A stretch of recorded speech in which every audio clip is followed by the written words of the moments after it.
శ్రీ వేమూరి జగపతిరావు గారి మహనీయుల ముచ్చట్ 7వ భాగం 16/7/24. నాటకాల రాయుడు కాశీనాథుని నాగేశ్వర విశ్వదాత అని గుర్తయిన పేరు. దేశోద్ధారక కాశీనాథుని నాగేశ్వరరావు చదువుకునే రోజుల్లో చాలా అల్లరి చిల్లరిగా తిరిగేవాడు. ఇక్కడే నిడుమోల్ దగ్గర ఆయన ఊళ్ళోకి దారి ఉంది.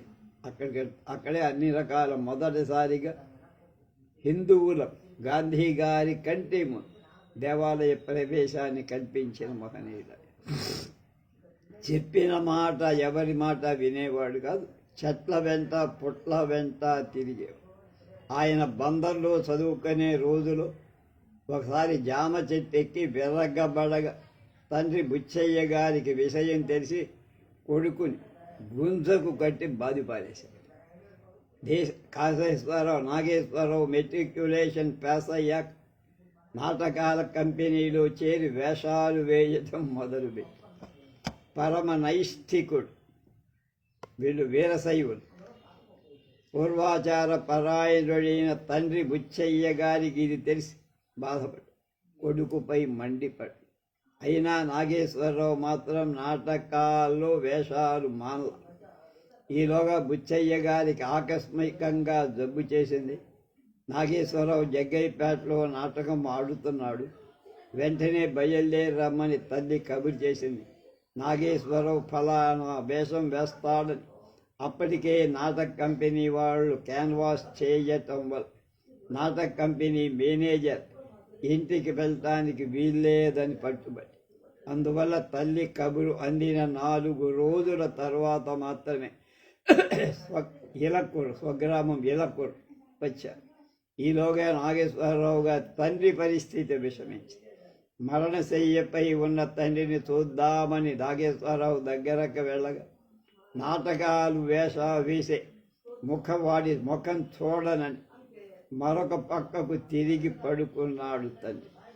ఈ విధంగా తండ్రి బుచ్చయ్య గారు నాగేశ్వరరావు గారి ముఖం చూడకుండానే మరణించారు. అమృతాంజనం ప్రచారం దాన కర్ణుడిగా ప్రసిద్ధులైన దేశోద్ధారకుడు కాశీనాథుని పంతులు గారు 80 సంవత్సరాల క్రితం తాను కనిపెట్టిన దివ్యౌషధం అమృతాంజనం ప్రచారానికి ఎన్నో పద్ధతులు అవలంబించి ప్రకటనలు చేయటంలో ఆయన చేసిన కృషి ఈనాటి మేటి వ్యాపారస్తులకు కూడా ఆశ్చర్యం కలిగి. అంతకు పూర్వం ఎవరూ ఏ వస్తువుకి అంత గొప్పగా ప్రచారం చేసి ఉండలేదు. అందుకనే శ్రీశ్రీ అమృతాంజనాన్ని ఆంధ్రపత్రికని ఒకే గాట కట్టి ఒకసారి దులిపాడేదో కవితలు. అమృతాంజనం గురించి గోడల మీద రంగులతో రాయించేవారు. ఆ పెయింట్ వేయటానికి సప్తగిరి అనే నిపుణుడిని నియమించి అతను వేసిన పెయింట్ 5 సంవత్సరాలు మన్నుదే. అమృతాంజనం గురించి పద్యాలు పాటలు రాయించి ప్రచారంలో పెట్టి జర్మనీ నుంచి తెప్పించిన పెద్ద బెలూన్ మీద అమృతాంజనం పేరు రాయించి పుష్కరాల సమయంలో దాన్ని వదిలేవారు. రైల్వే స్టేషన్లలో, సైకిళ్ళు, ట్రాంబళ్ల మీద, సినిమా హాళ్లలో అమృతాంజనం ప్రకటనలు వేయించి లక్షల కొద్దీ కరపత్రాలు అచ్చు వేయించి దేశమంతటా పాంఫ్లెట్ వెదజల్లారు.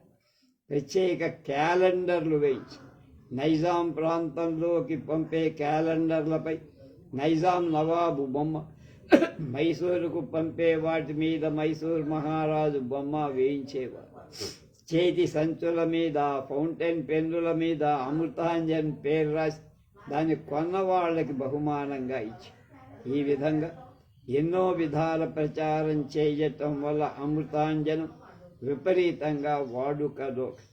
అంతకు పూర్వ ప్రసిద్ధిలో ఉన్న ఓరియంటల్ బాంబ్ వంటివి మార్కెట్లో అదృశ్యమైపోయి దేశంలో ముఖ్యంగా దక్షిణాది రాష్ట్రాల్లో అమృతాంజనం కొనని ఇల్లు లేదంటే అతిశయోక్తిక.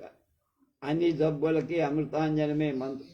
ఆ విధంగా అపార ధనం, కీర్తి కూడా ఆయన సంపాదించి సంవత్సరానికి 2 లక్షలు ఆదాయం. అమృతాంజనపై వచ్చిన ఆదాయంతో నాగేశ్వరరావు 1917లో సున్నంపాడు ఎస్టేట్ 70,000 రూపాయల కొన. ఆ తర్వాత బందరు తాలూకాలు 7 గ్రామాలు కల కృత్తివెన్ను ఎస్టేటును 2 లక్షల రూపాయల కొన. అక్కడ ఆలయానికి అభివృద్ధి కూడా చేశారు. ఆ ఎస్టేట్లోని బంజరు భూముల అభివృద్ధికి మరికొన్ని లక్షల రూపాయలు ఖర్చు చేశారు. అదనంగా ఆయా గ్రామస్తులకు అనేక ఉపయోగకరమైన పనులు చేసి పాఠశాలలు, దేవాలయాలు నిర్మించి, సత్రాలు, బావులు ఏర్పరిచారు. జమాబందీ రోజున అర్జీ పెట్టుకున్న వాళ్ళందరికీ శిస్తు రెమిషన్ ఇచ్చి మిగతా జమీందారులకు భిన్నంగా ప్రత్యేకంగా వ్యవహరించారు. 1929లో నాగేశ్వరరావు గారికి అమృతాంజనంపై సాలీనా 2 లక్షల ఆదాయం వచ్చింది. అందులో 32,000 ఆదాయ పన్నే కట్టేవాడు. ఎవడు కడతాడు? ఇప్పుడు ఎవడు కట్టు. 1935లో రైతు సంఘ సమావేశం మద్రాసులో ఆంధ్రపత్రిక కార్యాలయంలో జరిగింది. దానికి నాగేశ్వరరావు పంతులు గారే అధ్యక్షుడు. సమావేశంలో కొంతమంది యువకులు జమీందారీ రద్దు తీర్మానం ప్రవేశపెట్టి జమీందారైన నాగేశ్వరరావు అందుకు బాధపడతారేమోనని ఆచార్య ఎన్జీ రంగ ఆ తీర్మానం ఉపసంహరించుకోవాల్సిందని యువకులకు నచ్చ చెప్పటానికి ప్రయత్నించి అందుకు నాగేశ్వరరావు చిరునవ్వుతో, అందులో నేను బాధపడాల్సిందేం లేదు. అన్ని జమీందారీలు పోతుంటే నేనొక్కడే కాలానికి ఎదురు తిరిగి ఎలా అడ్డుకోగలను? ఈ తీర్మానాన్ని నేను కూడా బలపరుస్తున్నానంటూ ఆమోదం చెప్పారు. దానక్కడ్ ఆంధ్రదేశంలో ఆయన నుంచి విరాళం పొందని రాజకీయ పక్షం కానీ రాజకీయ నాయకుడు కానీ ఆ కాలంలో లేదు.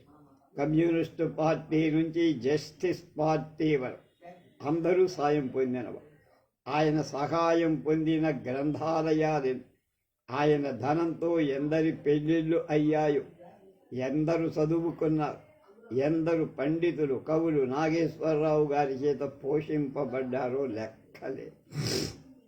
ఈ విధంగా లెక్కలు లేకుండా దాన ధర్మాలు చేయటం వల్ల నాగేశ్వరరావు కొంతకాలానికి అప్పుల పాలు కావాల్సి. తిరుపతి మహంతు దగ్గర కొన్ని లక్షలు అప్పులు తెచ్చారు. ఆ అప్పును తీర్చలేక అమృతాంజన్ లిమిటెడ్ కంపెనీగా మార్చి షేర్లు అమ్మి రుణం తీర్చేశారు. ఆయన చనిపోయే నాటి 4-5 లక్షల రుణం ఉంటే ఆ తర్వాత కృత్తివెన్ను, సున్నంపాడు ఎస్టేట్లు అమ్మేసి మొత్తం బాకీలు తీర్చారు ఆయన వారసు. గాంధీని, నెహ్రూని వేళాకోళం చేసిన అల్లరి పిల్ల ఆంధ్రుల కోళం సరోజినీ నాయుడు. ప్రముఖ రచయిత్రి, దేశభక్తురాలు,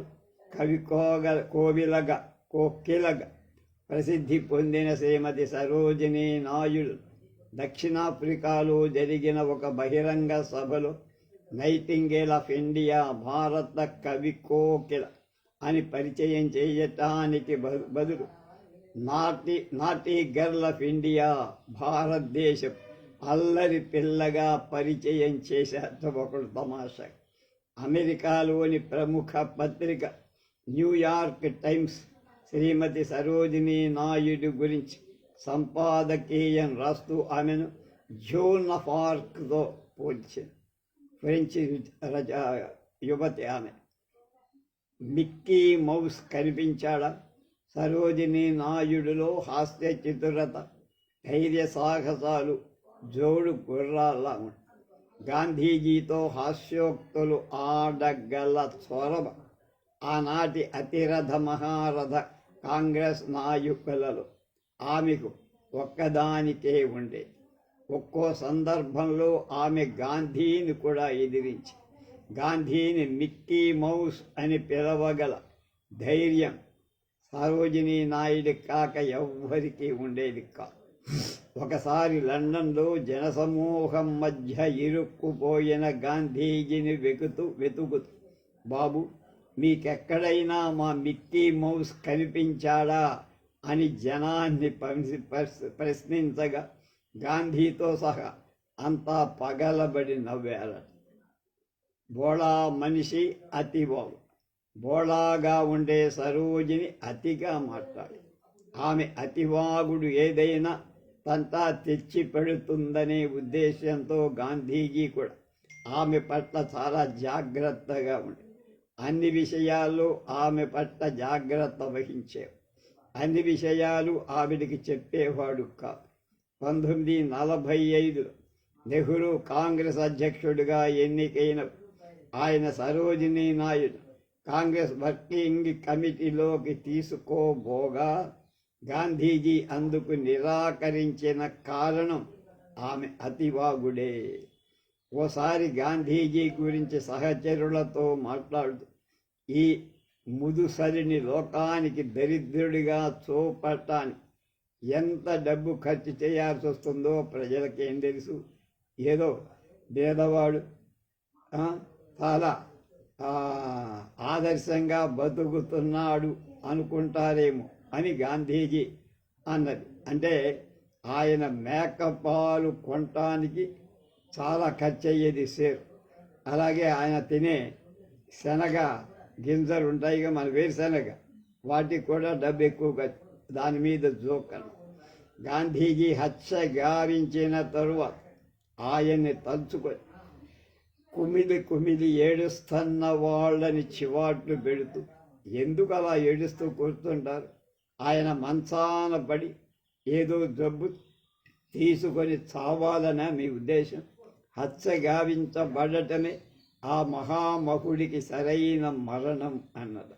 కానీ ఆ మాటల్లోని అంతరార్థాన్ని చాలామంది గ్రహించలేకపోయారు. సరోజినీ నాయుడు నోటి దురుసుదనం ఆమె కుటుంబంలో కూడా కలతలు తెచ్చిపోయాయి.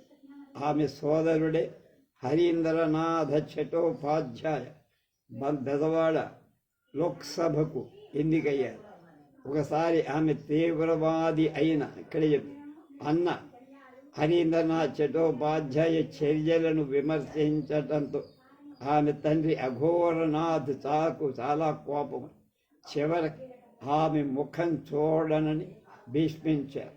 అఘోరనాథ్ మరణశయ్యపై ఉండగా సరోజిని తండ్రిని కడసారి చూడటానికి వెళితే ఆమె ఇంట్లోకి రావటానికి తనను చూడటానికి ఆయన ఒప్పుకోల.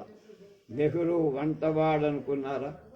హాస్యోక్తులతో అవతలి వాళ్ళని ఉడికించే సరోజిని ఓసారి నెహ్రూతో, జవహర్, నీ సభలకు వచ్చే ఆడవాళ్ళంతా నువ్వు చెప్పే సిద్ధాంతాలు ఉపన్యాసాలు వింటానికి వస్తున్నారనుకో అని అనుకోకు, భ్రమ. కేవలం నీ అందమైన ముఖం చూడటానికే వాళ్ళు వస్తున్నారు అంది.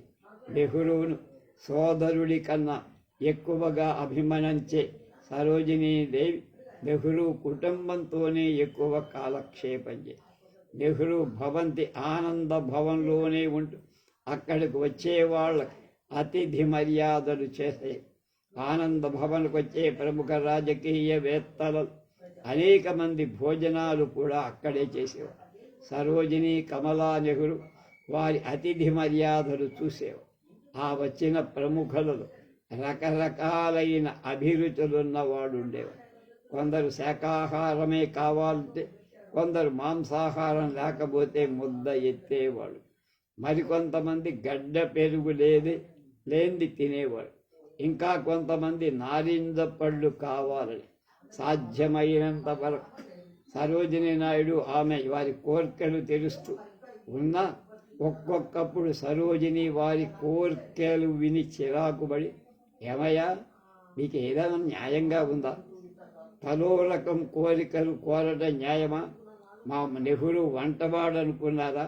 నీ కోరికలన్నీ తీర్చడానికి అతను భారత రాజకీయవేత్తలలో ఆణిముచ్చి మీ అసందర్భపు కోరికలతో అతని చికాకు పెట్టగా అని మందరించి ఆమె 12వ ఏటనే మద్రాసు విశ్వవిద్యాలయంలోకెల్లా ప్రథమురాలిగా మెట్రిక్ పాస్ అయి 13వ ఏటనే లేడీ ఆఫ్ ద లేక్ కావ్యం రాసి 1300 పంక్తులున్న ఈ కావ్యాన్ని కేవలం 6 రోజుల్లో పూర్తి చేసింది. బ్యాంగిల్ సెల్లర్ కూడా ఆమెకి మంచి పేరు తెచ్చిన కవిత. సరోజినీ నాయుడు మిగతా పుస్తకాల కన్నా డిటెక్టివ్ నవలలు ఎక్కువగా చదివే. ముఖ్యంగా అగాథా క్రిస్టీ డిటెక్టివ్ నవలలంటే చాలా ఇష్టం. అందరూ జోకర్లు. జలియన్ వాలాబాగ్ దురంతం జరిగిన తర్వాత సరోజినీ నాయుడు లండన్లో ఒక సభలో బ్రిటిష్ ప్రభుత్వ దమన కాండను దుయ్యబడుతూ మహోద్రేకంతో మాట్లాడి, తమ దేశం వచ్చి తమ ప్రభుత్వాన్ని అంత తీవ్రంగా విమర్శించడం సహించలేని ఆంగ్లేయులు అల్లరి ప్రారంభించి సభను భగ్నం చేసే ప్రయత్నం చేశారు. నాయుడు ఇంకా తీవ్ర స్థాయికి వెళ్ళి పిచ్చి పిచ్చి వేషాలు వేయక నోరు మూసు కూర్చొని అని గద్దించగా అందరూ నిశ్శబ్దమైపోయారు. ఒకసారి సరోజినీ నాయుడు గాంధీజీ ఒకే జైల్లో ఉన్నప్పుడు దీపావళి వచ్చి ఖైదీలంతా రకరకాల సంబరాలు చేసుకుంటున్నారు. గాంధీజీ తాగే పాల కోసం జైల్లో ఒక మేక ఉండేది. గాంధీజీని ఆట పట్టించాలని సరోజినీ నాయుడు అట్ట మీద కొన్ని వాక్యాలు రాసి ఆ మేక పిల్ల మెడలో కట్టి గాంధీజీ ఉండే గదిలోకి తోలారు. ఆయన మేక పిల్ల మెడకున్న అట్ట విప్పి చదివితే దానిలో, అయ్యా, నా తల్లి పాలు నేను కడుపార తాగకుండా నువ్వు తాగటం ఏ న్యాయం అని ఉంది. గాంధీజీ నవ్వుకొని, ఈ పండగ రోజున నీ తల్లి పాలను నేను ముట్టుకో, పాలన్నీ తాగి నువ్వు కూడా పండగ చేసుకో అంటూ మేక పిల్లను నిమిరి తల్లి వద్దకు పంపాడు బోసి నవ్వుల బాబు. 1949లో లక్నో విశ్వవిద్యాలయం వారు పండిట్ నెహ్రూ, కైలాసనాథ కడ్జుల గౌరవార్థం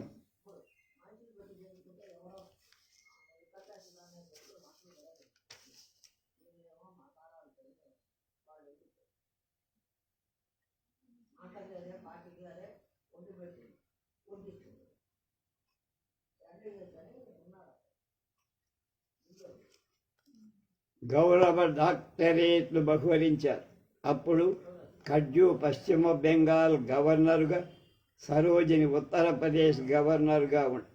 ఆనాటి స్నాతకోత్సవ సభకు సరోజినీ నాయుడు అధ్యక్షత వహించి కైలాసనాథ్ కడ్జూకి పట్ట ప్రదానం చేస్తూ, అయ్యా కడ్జూ గారు, మీరు నేను ఆ మాటకొస్తే మన దేశంలోని గవర్నర్లందరూ జోకర్లే కదా అనగా పండిట్ నెహ్రూతో పాటు సభాసదులంతా హర్షధ్వానాలు చేసి అనారోగ్యంలో కూడా రచనా వ్యాసం. సరోజిని 12వ ఏటనే ఆమె తెలియకుండా ఆమెలో కవితా బీజం అంకురించి ఒకనాడు ఆల్జిబ్రా లెక్కలు చేయటం మొదలుపెట్టి ఎంత తన్నుకున్నా ఆ లెక్క రాల. దానికి బదులుగా ఒక పద్యం ఆమె నోటి వెంట అనుకోకుండా వచ్చి అదే ఆ కవితకు ప్రారంభం, ఆమె కవిత్వానికి ప్రారంభం. ఆనాడు ఉద్భవించిన ఆ సెలయేటి గానం మహాప్రవాహమై పొంగి పొరలి లోకమంతటా మంగళ గీతాల రూపాన ముంచెత్తి. సరోజిని మొదటి నుంచి పెద్దగా ఆరోగ్యవంతురాలు.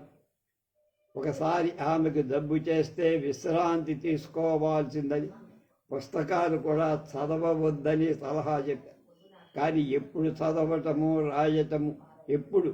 చదవటమో రాయటమో అలవాటైన ఆమె ఊరికే కూర్చుంటుందా?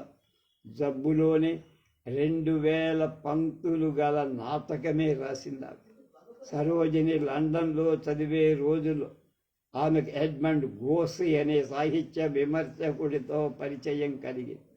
అతడు సరోజినికి ఇచ్చిన సలహాలు ఆమె భవిష్యత్తులో గొప్ప కవయిత్రి కావటానికి ఎంతగానో తోడ్పడి.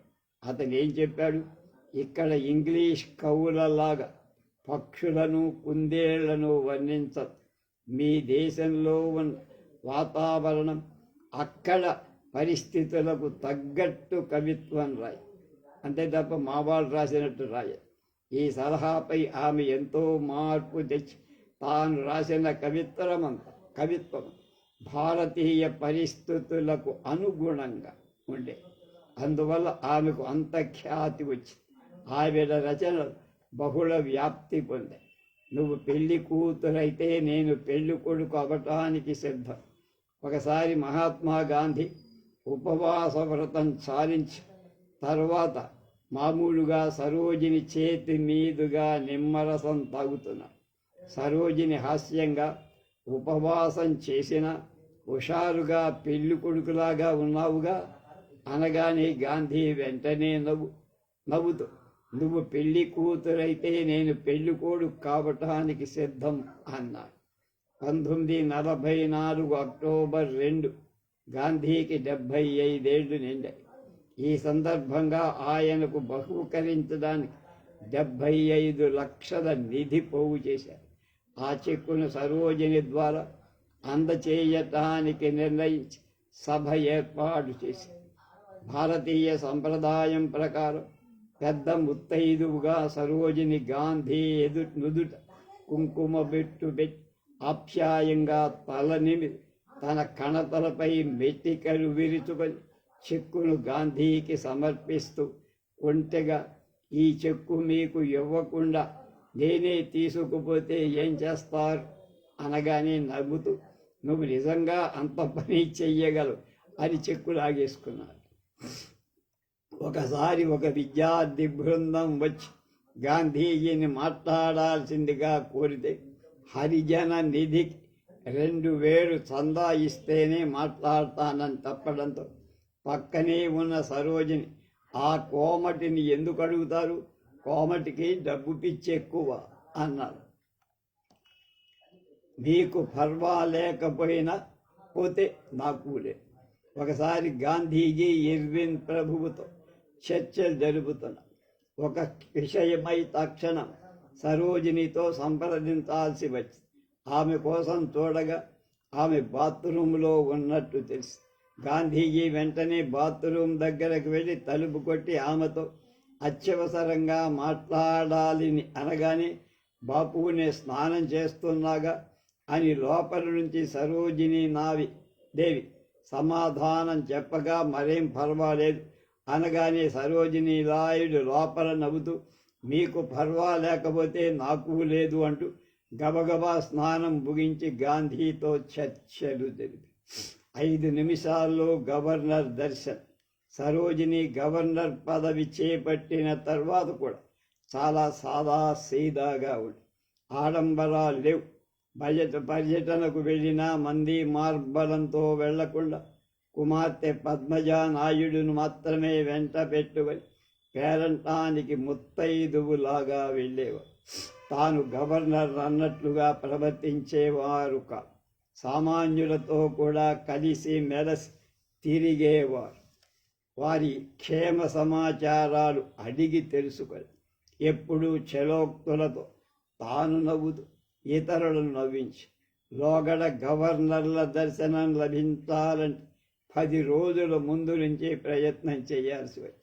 అటువంటిది సరోజిని హయాంలో నిమిషాలలో దర్శనం లభించి ఒకసారి పత్రికా రచయిత అహ్మద్ అబ్బాస్ గవర్నర్ సరోజిని దర్శనం కోసం వెళ్ళగా కేవలం 5 నిమిషాల్లో లోపలికి రమ్మని పిలుపు.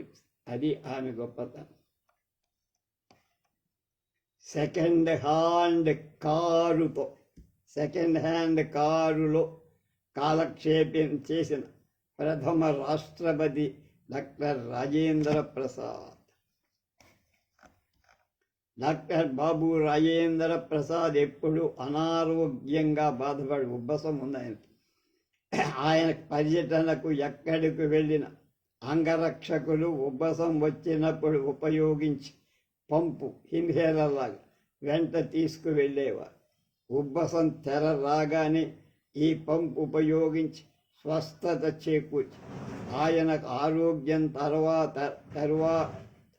తరుగైన తెల్లవారుజామునే 5 గంటలకే లేచేవారు. ఒక అరకప్పు టీ తీసుకొని తోటలోకి వెళ్ళి 1 గంట సేపు అటు ఇటు పచారులు చేసేవారు. తర్వాత టిఫిన్ చేసి 8 గంటలకల్లా ఆఫీసు రూమ్కి వచ్చేవారు.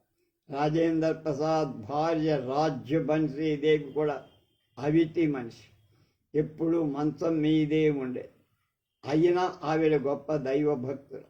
ప్రతిరోజు దేవాలయానికి వెళ్ళి ప్రార్థన చేసి వచ్చేది. Bismillah Khan of the south Rajendra Prasad రాష్ట్రపతిగా ఉన్న ఒకరోజు సాయంకాలం ప్రఖ్యాత సంగీత విద్వాంసుడు ఉస్తాద్ బిస్మిల్లా ఖాన్ షెహనాయ్ కచేరీ జరుగుతుందని రాష్ట్రపతికి విన్నవించబడి బిస్మిల్లా ఖాన్ కచేరీ వినాలని ఎన్నాళ్ళ నుంచో రాజేంద్ర ప్రసాద్ అనుకుంటున్నారు.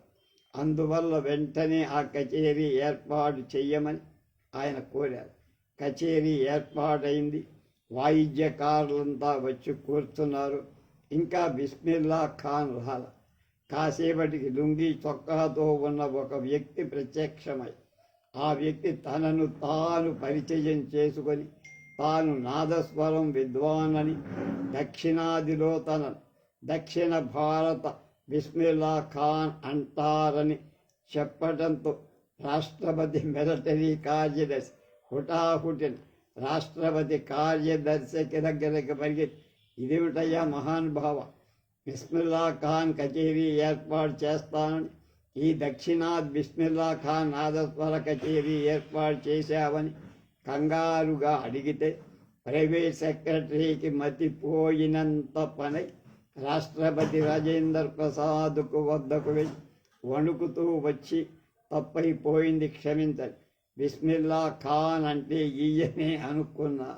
ఈ నాదస్వర విద్వాంసుని విజిటింగ్ కార్డు మీద Bismillah Khan of the south అని ఉండేటప్పటికి అసలు బిస్మిల్లా ఖాన్ ఈయనేనని పొరపాటు పడ.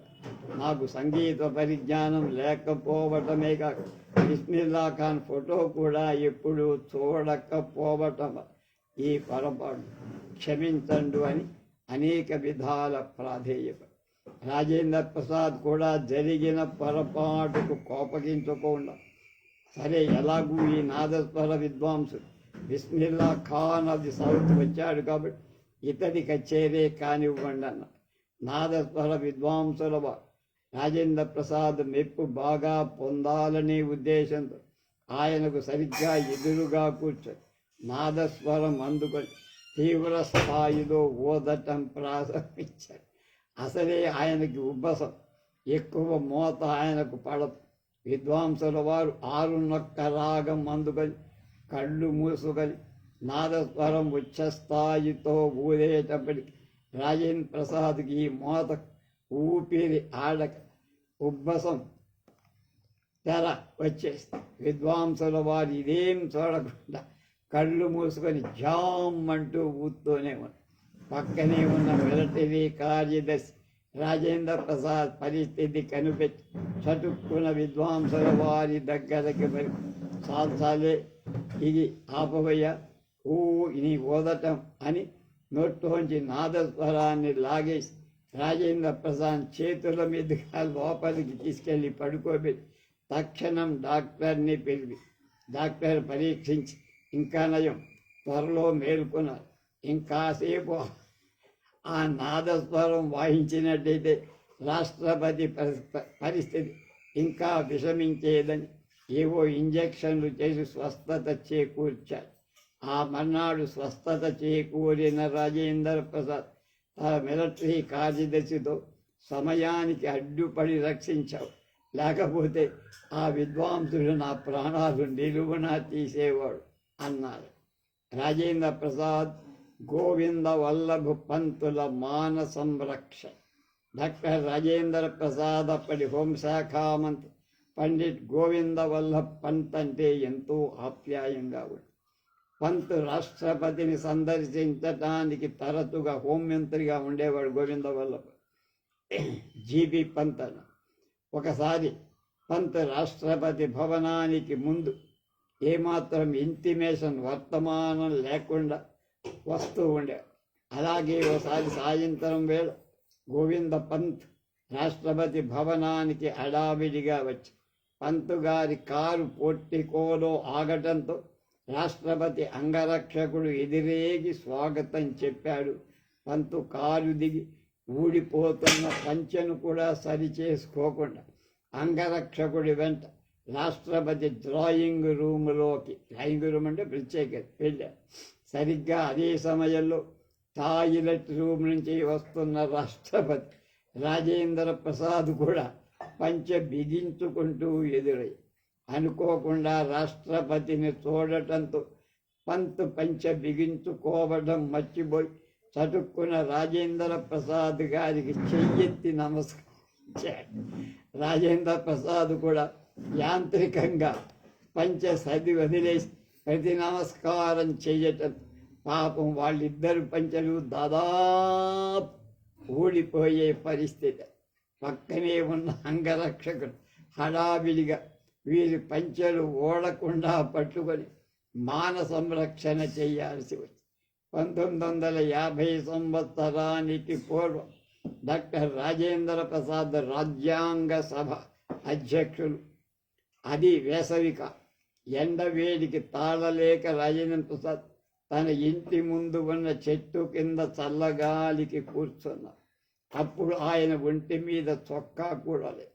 రాజ్యాంగ సభకు చెందిన ఒక ఉద్యోగి కొన్ని ముఖ్యమైన కాగితాలు రాజేంద్ర ప్రసాద్ అందచేయటానికి వచ్చి చొక్కా లేకుండా కూర్చున్న ఆయన్ని గుర్తించలేక తీసుకొచ్చిన పత్రాలు ఇవ్వటానికి నిరాకరి.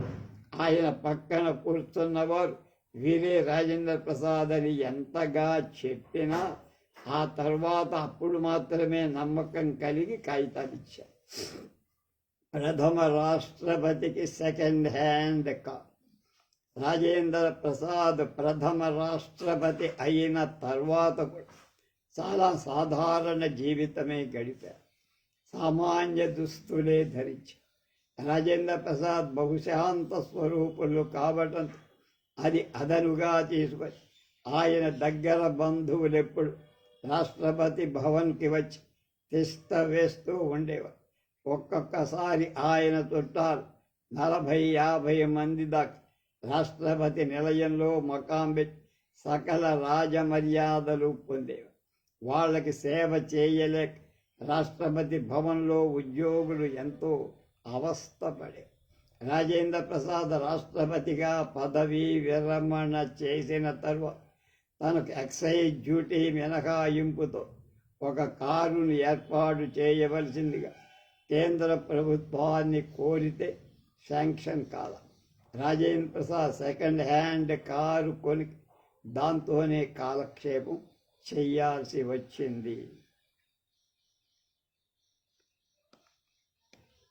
చతురోక్తుల హాస్యోక్తుల డాక్టర్ సిఆర్ రెడ్డి, ప్రఖ్యాత విద్యావేత్త, ఆంధ్ర విశ్వవిద్యాలయ ప్రథమ ఉపాధ్యక్షుడు, vice chancellor doctor C R Reddy Kattamanchi Ramalinga Reddy 1924లో మద్రాసు రాష్ట్ర శాసనసభకు ఎన్నికయ్యారు. ప్రతిపక్ష నాయకుడుగా ఆయన చేసే ప్రసంగాలు హాస్యోక్తులతో చతురోక్తులతో శాసనసభ్యులను నవ్వుల్లో ముంచే.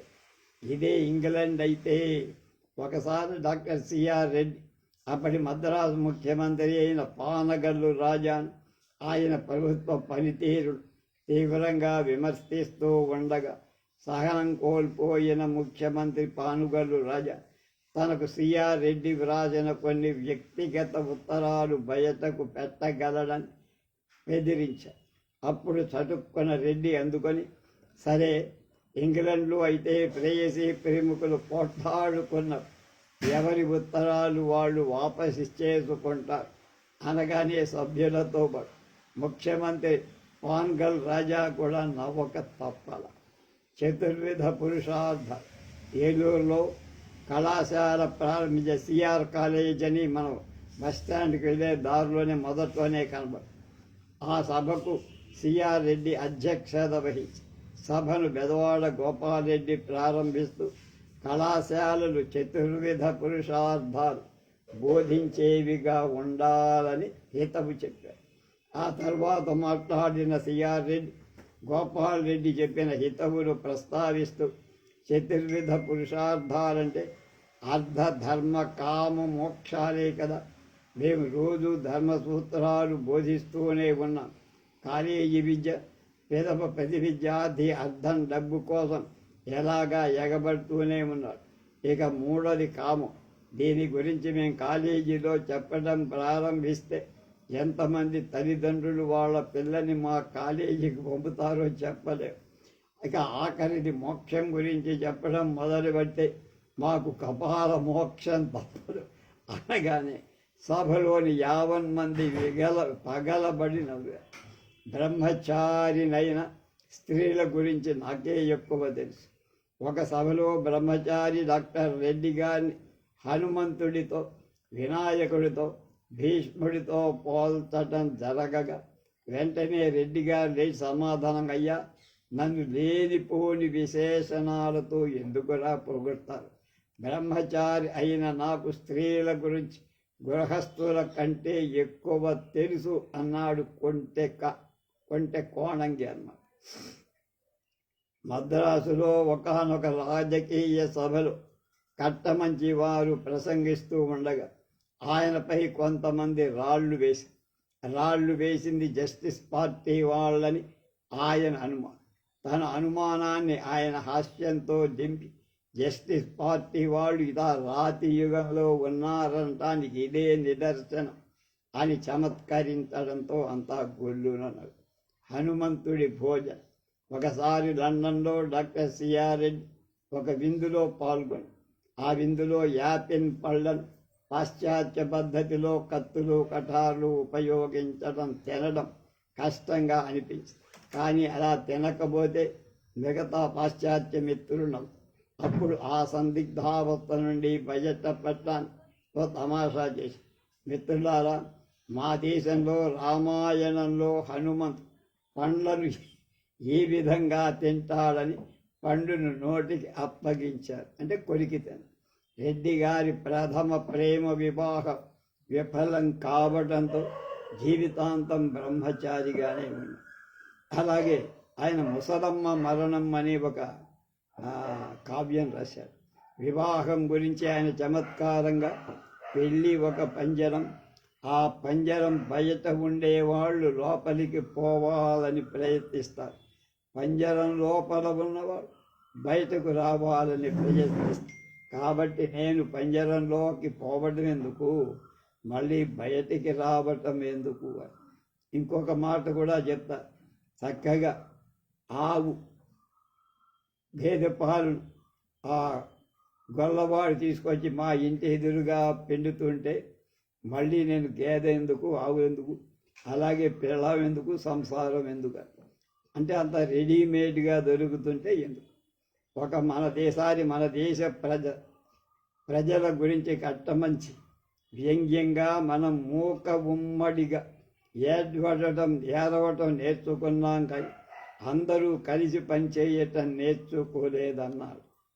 నరుడు వాడు ప్రముఖ న్యాయవాది, భారత రాజ్యాంగ రచయితలలో ఒకరైన అల్లాడి కృష్ణస్వామి అయ్యర్ షష్ఠి పూర్తి ఉత్సవం జరుగుతుంది.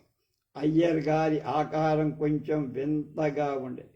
అది మనసులో పెట్టుకొని ఆ సందర్భంగా ప్రసంగిస్తూ సిఆర్ రెడ్డి హాస్యంగా, మన అయ్యర్ గారు నరుడికి వానరుడికి మధ్య తెగిన లింక్ అన్నారు. అయ్యర్ గారితో సహా సభాసదులంతా అన్నారు.